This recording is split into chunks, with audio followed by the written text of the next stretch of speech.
They say it takes 2 days for your dog to start eating your body. It was like someone hit me in the chest with a sledgehammer. I collapsed to the floor. I must have hit my head on something because by the time I regained consciousness, my forehead was sticky with blood. My whole body felt sore. I could breathe, but only just barely. I was down in the basement cleaning that row of shelves that I had been putting off, so I doubt my neighbors heard me falling. The only thing that was home, and would be until the next morning, was my boyfriend's stupid dog, Cooper. Jason picked him up from the pound even though nobody else wanted him. The scrappy little thing with wiry gray fur mottled with brown patches was no purebred, that was for sure. I wasn't a dog person, but Cooper was quiet, didn't pee in the house, and Jason took care of him most of the time. I was now hating the fact that Cooper was so quiet. If he nonstop yapped, perhaps someone could have come over and helped. But no, Cooper just meandered over to my fallen body and stared at me for an unnerving amount of time. He didn't do anything. He just stood there, staring. I tried to make my mouth work, tell him to go get help, but all I could do was make this dull, gurgling sound. My tongue felt thick and unusable, and all Cooper did was stand there and stare. He finally approached me, sniffing my head and whimpering ever so quietly. His warm tongue lapped against my bleeding head, which stung at first, but it did feel better after a few licks. After he'd cleaned up the blood, he backed up, nuzzled at my neck, and whined again.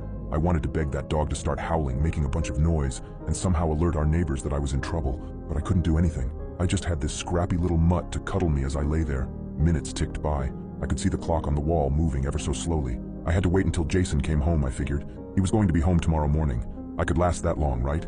I didn't feel like I was getting worse. I just had to wait it out. I could do this. I could live long enough for this. What I didn't count on was Cooper's lunchtime. Cooper got fed 3 times a day. Jason spoiled the mutt. He got that fresh foodstuff from the pet store that cost almost as much as our groceries, but Cooper loved it. But when noon came, and I was being a terrible owner and not getting up to feed Cooper, he got impatient. His little claws clacked across the linoleum as he paced back and forth. He pawed at the fridge before returning to my side with his little whines. Why wasn't I feeding him his lunch? He was clearly going to starve to death, even though I'd given him his breakfast. A half hour past his lunch, Cooper growled. I'd never heard him growl before, but he sounded genuinely pissed off. I couldn't see him, but I could just imagine him glaring at me. I half expected him to finally bark for the first time since we'd taken him in. Instead of barking though, he bit me. His teeth sunk into my calf, hard. It was agonizing, only made worse by the fact I couldn't scream. Cooper didn't let go either. He just pulled, actually dragging me a few inches before my skin finally gave and he tore away a healthy chunk of skin and flesh. The pain got so much worse. Cold sweats poured down my face as I heard Cooper chew and swallow. I was nearly sick.